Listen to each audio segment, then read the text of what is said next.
Kia ora everybody and welcome back to my channel. My name's Max and I host this channel over here at the Black Jersey. Today's video, it is all about my prediction of who I think Andy Farrell and his assistant coaches are going to select for the 2025 British and Irish Lions tour to Australia.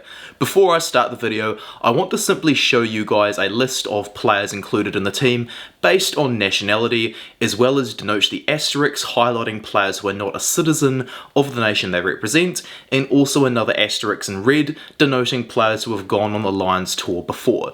I'm sure Welsh fans will be disappointed by this first tile of the video, and before we get into who I'm thinking is going to be selected, this is just a case of who I think the coaches will select based on their previous experience as coaches and the way they have previously played. That's why before I go from each position to the other, I'll explain the overarching role I think each position will be asked to play. We're straight into the hookers, and I think Dan Sheehan will definitely be starting for the Lions as the number 2.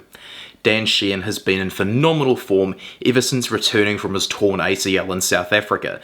I thought this ACL injury would definitely do some damage to his hopes, but it has not proven to be any barrier for his chances for selection because he has been in incredible form and also broken the record for most tries by a forward in the Six Nations as of late. While I do think the explosive power Sheehan has with ball in hand will be the main reason for his selection, I think Jamie George is going to be selected for very different reasons. With over 100 test caps to his name, including 3 for the Lions, Jamie George is going to make an excellent midweek captain in my opinion.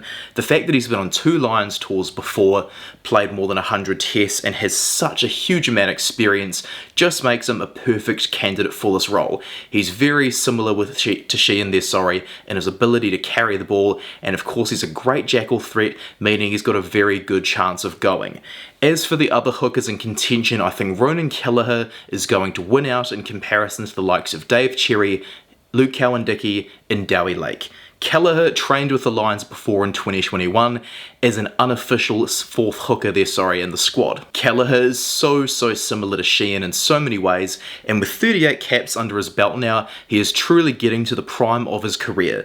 Before we move into the props, I think the hookers will mainly be used as extra carriers in the field, and as for the props, it's just going to be a simple case of who's going to be in form. As we start off with the loose head props, we get to Andrew Porter. Porter would have toured with the Lions in 2021, but did have to withdraw from the squad because of injury before they flew out to South Africa. I'm really hoping he's going to get to start as the loose head prop in the Test series because he's in incredible form, and at 29 years old, he's not going to get any better. He is well and truly in the peak years of his career, and it's insane to think he's still in his 20s with 75 caps under his belt already. Surely the guy is going to get 100 for the Irish. Form at scrum time will be the criteria for all props I'm predicting to get selected, as you will also see with Ellis Genge, very similar to Porter in the fact that he's a great scrummager and a very explosive ball carrier who kind of acts as an extra loose forward on attack. As for the third loose head prop, I think Pierre Schoeman of Scotland is going to beat out several competitors for this spot. With 42 caps under his belt at the age of 31, Pierre Schoeman is going to do wonders for the British and Irish Lions scrum if he is indeed selected. Born in South Africa, he has been a huge talisman ever since he first played for Scotland, and having been very famous since well before his Test debut, I think Schoeman will be a great character off the field, being able to deal with the pressure of the situations with the press banging at the door. Onto the Tighthead props. I do think Tyg Furlong has enough minutes under his belt to get selected for a 3rd Lions tour. Furlong has a total of 84 caps, including from the 2 Lions tours he's previously been on, and in the twilight of his career, I think it's surely time he gets a 3rd Lions tour, because with the excellent career he has had, his reputation is surely enough to get him in, while he's also played some very good rugby this season when he has been available. I do think, however, that Will Stewart is probably the most likely to start at tight head prop for the British and Irish Lions. Australia's scrum is definitely a weak point, so having some somebody this massive, but also with so much power, I think will be a great point for the Lions in the Test series. We now move over to Xander Fagerson, who if selected will go on his second British and Irish Lions tour. Fagerson, his discipline can be a bit patchy, but it has been a while since he's received a card, and with 75 caps under his belt, he's incredibly experienced. So with this form and his experience there, in combination, I think he's going to be a perfect suit for this tour. While I do really feel for Finlay Bealham, I think these guys are going to be the 6 props selected for the team. Locks, I think, with the hookers and the props being used as ball carriers in attack, the locks are most likely to be link men, and that's when Joe McCarthy comes into this prediction. While James Ryan has far more tests for the Irish under his belt, Joe McCarthy offers the power in the scrum, but also the ball handling skills that James Ryan cannot provide. I think James Ryan is going to miss out because while McCarthy has the size, he also has the ball skills to back it up. Maro Itoje, I think, is going to be the captain. I'll get on to the other contenders for captaincy later in the video, but with England improving somewhat in the recent few tests they've played in the Six Nations, I think you're probably going to have to give the credit to Itoje. Not only has Itoje won more than 90 test turnovers in his career, but he's also been playing some pretty good rugby as of late. Having gone on 2 Lions tours in the past as well, I think this is going to be the one thing that separates him from the other candidates for captain. Not only has he got heaps and heaps of minutes under his belt, but he's also been on 2 Lions tours. If he does play in the first test of the series as well, it will be his 100th cap, and what a way it will be to do it like that with. I know this lineout is possibly going to be a little bit short, but Ryan Baird is definitely going to help Itoje being 6'5" as he bumps up the average of these locks' heights so far. Baird has starting for the Irish at blindside flanker, but with the selection criteria I think they're going to be imposing on the flankers, I think Ryan Baird is definitely going to go as a lock if he does go on the tour.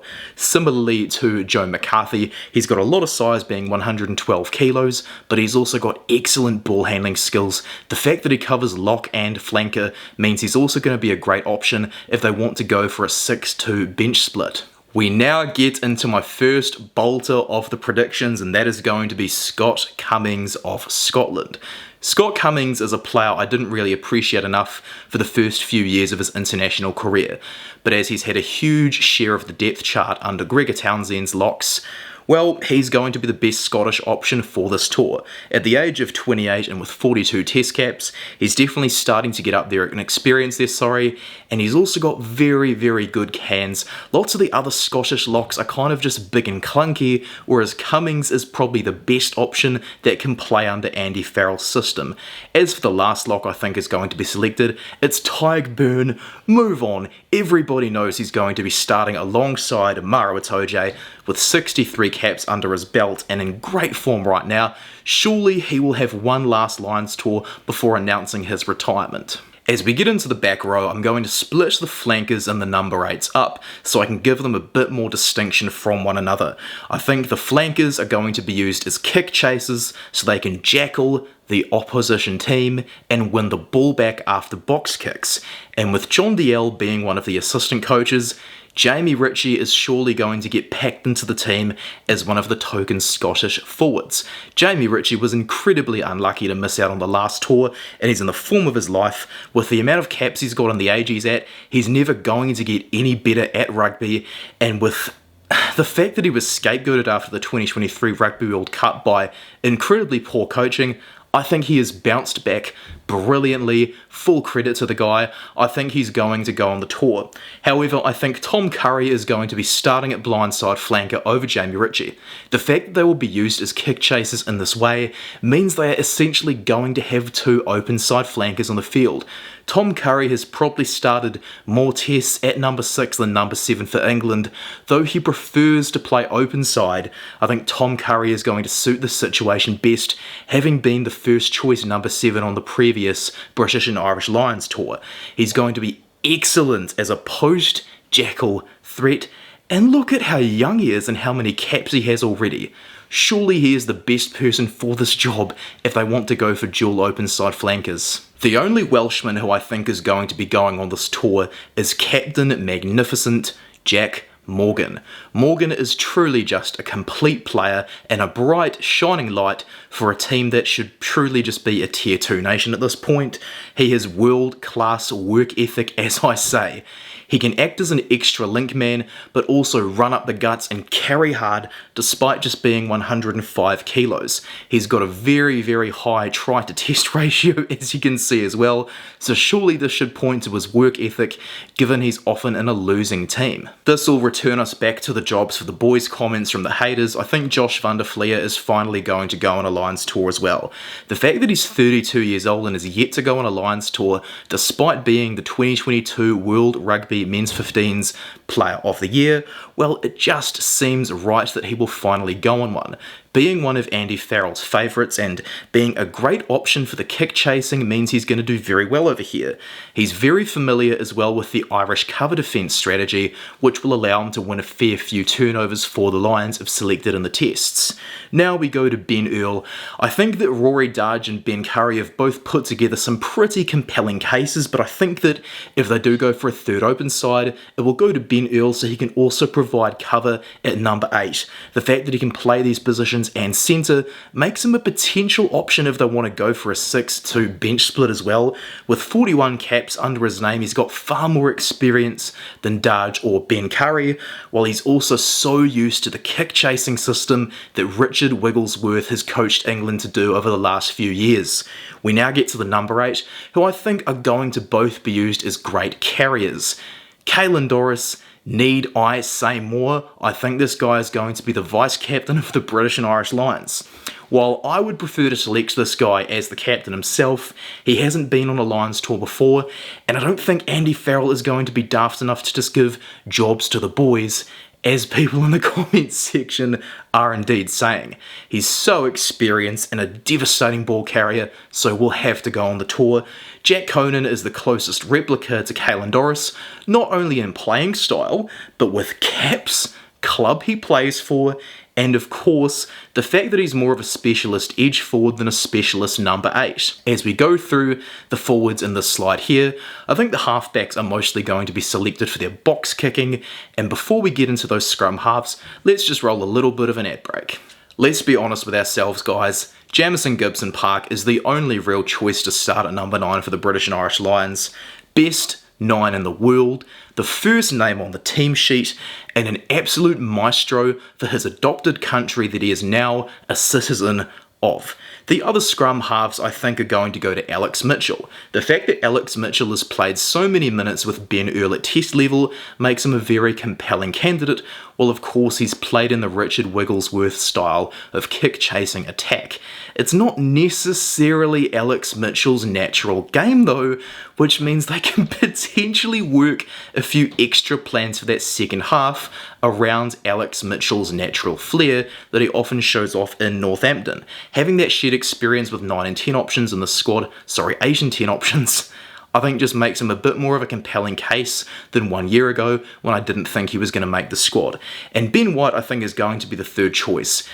The Scotland, they don't really have a proper out-and-out third choice 9 because White has had a few injuries lately, but at the end of the day, he is definitely the best option in the weakest position for this tour. I think Conor Murray probably could have gone if he didn't announce his retirement from international rugby, but as things stand, I think Ben White's the best man for the job. Now that we've explained how I think the halfbacks are mostly going to be selected as box kickers, we are going to see fly halves be absolute alpha dogs, and we're going to be seeing them do their best imitation of Mr. Johnny Sexton, who has recently come on board as an extra assistant coach. Because none of the first choice 10s in the Six Nations were overly dominant in terms of dictating their team's tactics on the field, I think that despite Racing 92 having poor form as of late, Owen Farrell is still the most likely player to start at 10 for the British and Irish Lions. It's his father's last opportunity to be the head coach of his son, and if we frankly just be honest with ourselves, are Finn Russell and Gareth Anscombe obsessed enough with winning? They're not. They just aren't.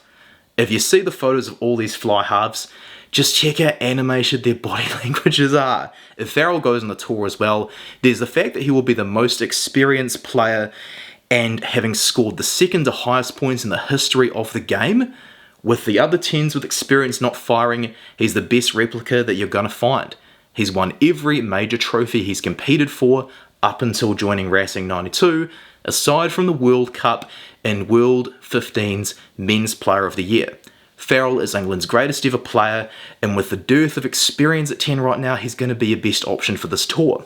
I think Sam Prendergast is going to be the second choice behind Farrell. Sam Prendergast, from what I've seen, can't handle the pressure, but if Andy Farrell has so much faith in him, he's clearly just seeing something that I'm not seeing. Prendergast plays for Leinster, and while he's not necessarily the best defender, you can see in his body language that he's surely going to be heading in the right direction, right? At 6'4", 91 kilos, he's definitely not your typical rugby player playing first five, or fly half as you guys will say, but with all the potential he's got and the fact that he's got all that cohesion with other first choice players, it just gives him a really, really good chance to get selected. As for the next 10, I think they're going to have a specialist 10/15 cover in the form of Marcus Smith. I think Marcus Smith is going to have the designated role of jersey number 22 because he can use his 44 caps of experience and the fact that he can play both positions to just bring that little bit of spark off the bench if the team's not quite firing. Having got all that experience under his belt and being the main architect behind England leading scoreboards before they start losing after he's subbed off, surely this is going to give him a pretty good chance for selection, given the fact that he did play, I think, 1 or 2 games on the last Lions tour as well. No matter who starts at 10, I think Marcus Smith is going to be your guy on the bench to cover 10 and 15. Now that we've gone through the scrum halves and the fly halves, we're going to get into the centres, and I think they're going to play a bit of a hybrid role with more distribution-like roles on attack, but very jackal-heavy offensive players when they don't have the ball in hand. As we go to the first midfielder, I think that Sione Tuipoloshu has sadly just run out of time. Sione Tuipoloshu was very, very likely, and if we're honest, probably 99% chance to go on this tour, but the fact that he's yet to play since getting injured in January just means I think that really sadly he has run out of time. Tom Jordan, I think, is going to go on the tour as a direct replacement for Tuipoloshu, who would have gone if not for injury. The thing about Jordan is that he can offer the ability to play like a Henry Slade, David Havili type player on attack, but being 6'2" and 95 kilos, he can act almost as a second Bundy Aki on defence. He doesn't have too much experience though, so I don't think he's going to be starting in the Test series. The thing is as well with Tuipoloshu being out, at least Jordan plays for the same club as both Sione Tuipoloshu and another player we'll get onto soon. But speaking of Bundy Aki, he will be the oldest player in this team as he has surely got to be selected, right? He's been on one Lions tour before, and being an Irish citizen since moving to them in 2014, it just means so much to the guy to represent the Irish, and I'm sure he will do a fantastic job off the field preparing the younger boys for this tour. With 66 caps under his belt and with 19 tries, he's a very, very good attacking threat with both the distribution and the kicking game to round out his huge, huge frame. I also think that Robbie Henshaw is going to be going on his 3rd British and Irish Lions tour. He will be the most experienced centre if he goes on this tour, and the fact that he can cover 15, 12, 13, and he used to be able to play on the wing though he's lost a bit of pace, all these factors mean he is surely going to get the designated role as jersey number 23 to cover midfield and fullback off the bench. Henshaw is just an all-time great of the Irish, and if we admit it to ourselves, surely one of the best defensive centres of all time. We now get over to a 3rd Irish midfielder, and I know it's quite hard to believe, but Gary Ringrose hasn't been on a Lions tour before. The fact that he's not too much of a jackal threat was counted against him on the last Lions tour, but I think given the way the Lions will probably attack, he will be the lone exception to the rule of Lions players wanting to jackal a lot of midfield. Ringrose, with so much experience under his belt and being 30 years old, this is probably gonna be his last chance to go on a Lions tour, and the fact that he has so much shared experience with Aki and with Henshaw means he's surely going to get selected for this tour.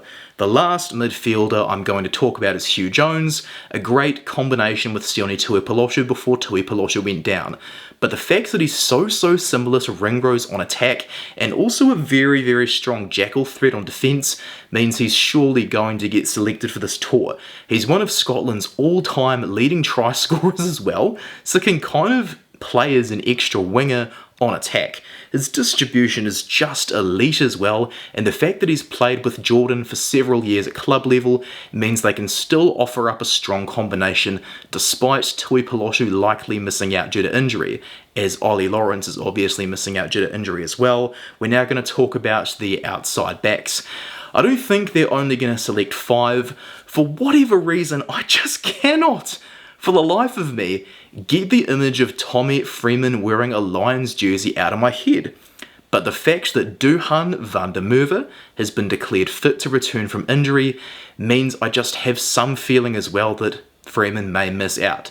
Van der Merwe is a great attacking threat for Scotland, and he also featured as the number 11 for the British and Irish Lions on the last tour, so was very familiar with attacking as a defender in a kick-chase strategy. He's also Scotland's all-time leading try scorer because he's got a great mix of power, pace and jackal abilities to offer his teams. James Lowe, however, I think will start over Van der Merwe because of that left boot. Having been born in New Zealand, he is surely going to be an Irish citizen very soon. He offers lots of power on attack, but just that little point of difference that will help them in a kick-chase style of attack. He's only got 16 tries from 40 tests, but I just think he suits the game plan a little bit better. The next 2 outside backs I'm going to mention are fullback / wing covers, who I think will be able to slot in as extra distributors to allow the fly half and centres to go outside a little bit wider and just weigh up with a little bit more space for attacking options. Mac Hansen played fly half in the Australian schools team before he went over to Ireland to make his Irish mother proud. Hansen's off-field behaviour towards referees as of late has disappointed me quite a lot, but the fact that he's so used to Andy Farrell's game plan and the fact that he's such a great distributor means he will be the guy to open up those chances for the fly half to go a bit deeper in view with a little bit more space. Blair Kinghorn of Toulouse, fingers crossed they will release him, will surely go on the tour, while Jack Willis is probably going to miss out due to the back row being so competitive. Blair Kinghorn just suits this game plan so much better than the likes of a Freddie Stewart or a Blair Murray. Kinghorn can play on the wing, at fullback and at 10. I think that we're probably more likely to see him starting at 14 rather than 15 if he does start in the Test series, because he's essentially just a bigger version of Mac Hansen. Much bigger actually. He's 6'4", 101 kilos, and with so much experience under his belt, I would probably go for Kinghorn over Hansen, but I think they're both going to make the tour. We're now going to move over to the last player. That is Hugo Keenan, who I think will definitely start at fullback, having played so many minutes in such a crucial position for the Irish. He's only 4 tests away from getting his 50th as well, so man, if we count the Argentinian match, surely the last test of this Lions tour can count as his 50th, right? Can we surely count that as a test match? I don't know, man, but Hugo Keenan has got a very good chance. He's in the prime of his career right now and is a massively key decision maker for that Irish team, so I think he's going to go in for sure. To recap for this video, here's the list of players who I think are going to go on the tour, and here's the roles I think they're going to serve. I think the hookers and the number 8s are going to be strong carry threats, props and outside backs picked on form, locks operating as link men who can distribute out to the back line, with flankers, wingers acting as kind of kick chasers to chase box kicks, given up by the 9. The 10 is going to be the alpha dog there, driving the attack structure of this team, and with extra jackal threats in midfield, they've got plenty of great counters for what Australia will try to do throughout the series. I want you guys to share your thoughts down below now that the video is over, and just have a bit of fun of some wild cards you think could get selected for this tour instead of the options I think have been getting the most likely chances. A few people have mentioned Craig Casey to me in the comments, so just go crazy, give me some insane bolters that will make me drop my jaw. Have a great rest of your day, guys, and cheers for watching from Max. Thank you.